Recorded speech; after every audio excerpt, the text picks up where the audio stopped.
Hi guys! If you've been following me for a while, you'll know that I'm working towards my third real estate purchase to operate as a short-term rental. I wanted to give everyone an update on that search and share my process on how to pick a market. The first step is to make a list of 10 to 12 potential markets. You can base this list on your skills, your preferences, your interests. It could be places that you want to go routinely or something that's close by that you can drive to. Personally, I enjoy a little bit of access to the outdoors. Not super rugged kind of outdoors, but kind of access, good views, scenic, while still having access to good food and generally being a family-friendly type of vacation spot. And then transport-wise, I prefer something that has a direct flight from my home airport or be within driving distance. I know it can be tempting to think of what would be the most bang for your buck with the highest return on investment and just do it purely based on objective numbers, but there is a financial case for prioritizing somewhat your personal enjoyment. Because if you have any overlap between yourself and your potential guest avatar, it kind of helps you get that unfair advantage in hosting this place and preparing this space for standing out in a competitive and saturated market. If you are stuck on this step, Airdna does have a list of best places to invest in 2024, so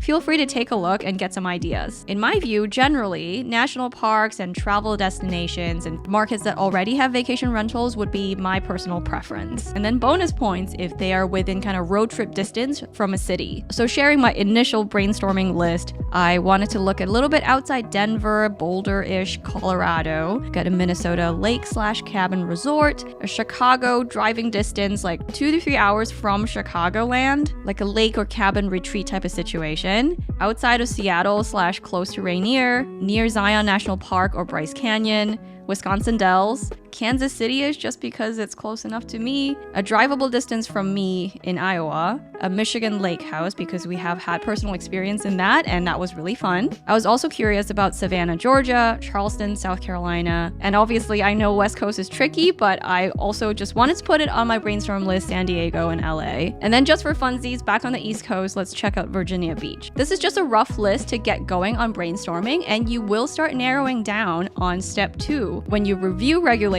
and cross off the unrealistic ones. So for example, I started a spreadsheet to keep track of everything, and some of these locations are just downright impossible, and then some other ones have a 20% cap.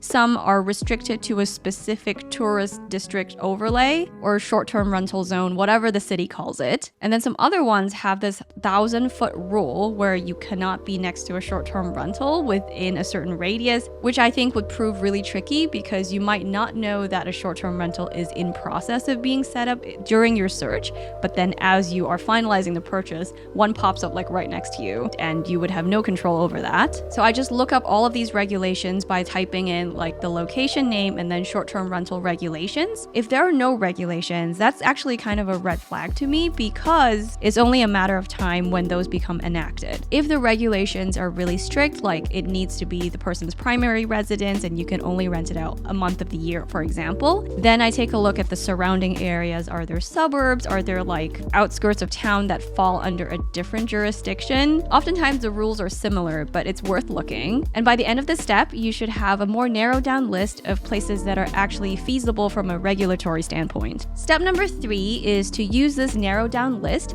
and go to Airdna to get a general sense of what the market is like. A huge thanks to Airdna for sponsoring this video and just supporting my search for my next property.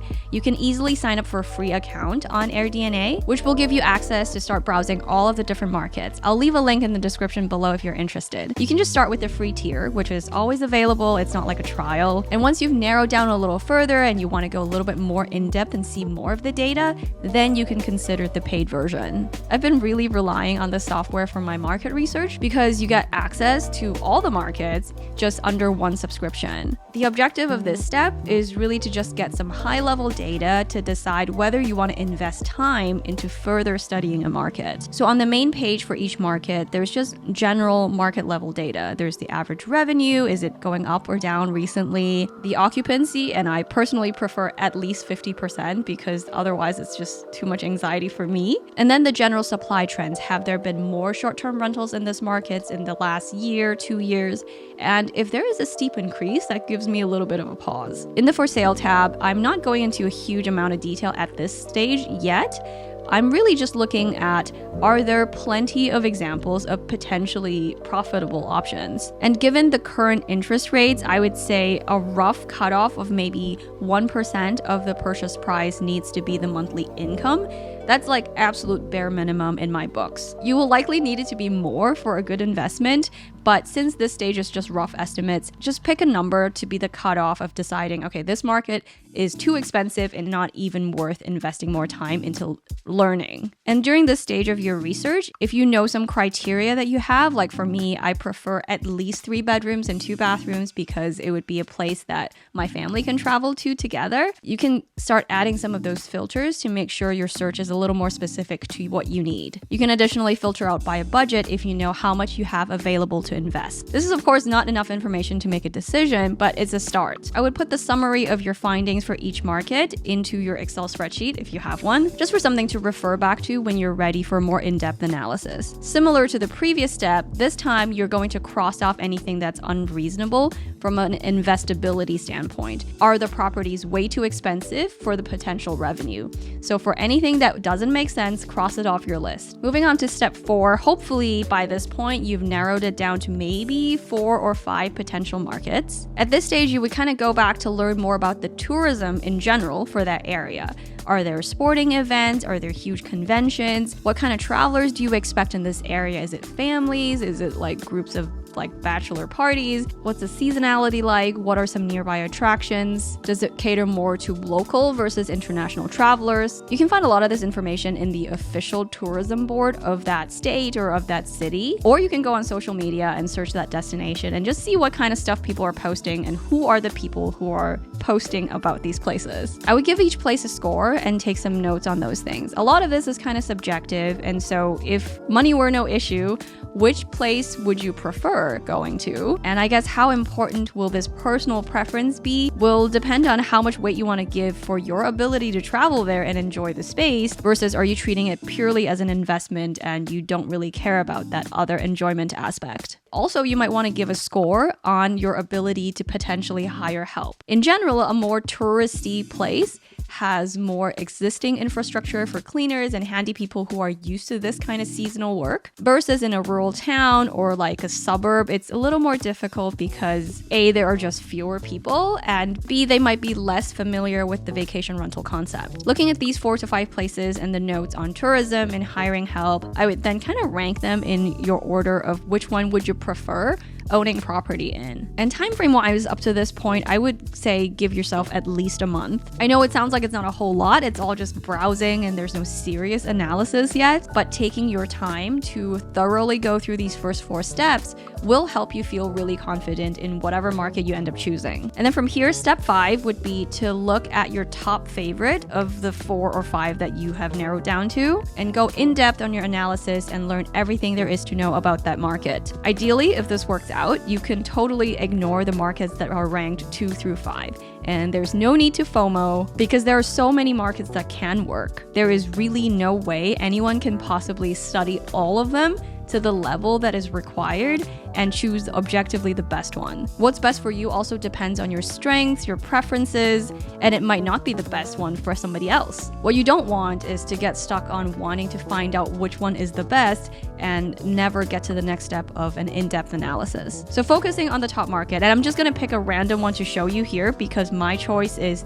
kind of small to mid-size, and I'm not quite ready to share it with everyone online yet and have everyone do the same thing because then we would all lose. You're going to study this market in depth and run some numbers and become so good at projecting revenue that you can look at a property on sale at like Zillow or on the Airdna for sale tab and immediately know, yep, this is going to make $60K per year. I'll have a previous video that goes really in depth about how to project revenue, and I'll link it right over here and in the description box below. Just very briefly, here is what an in-depth analysis can look like for the next 4 weeks. Week 1, you would decide on a bedroom count and understand kind of the general attractions and neighborhoods of that town or city. And you would commit to looking at 5 Airbnb and verbal listings every single day. On those 5 listings, you would make notes on the heads and beds, the occupancy rate, the revenue, the average daily rate, the photos, the location, and of course the amenities. Kind of get a general sense of, okay, a place located in this area with this kind of amenities property in this kind of quality goes for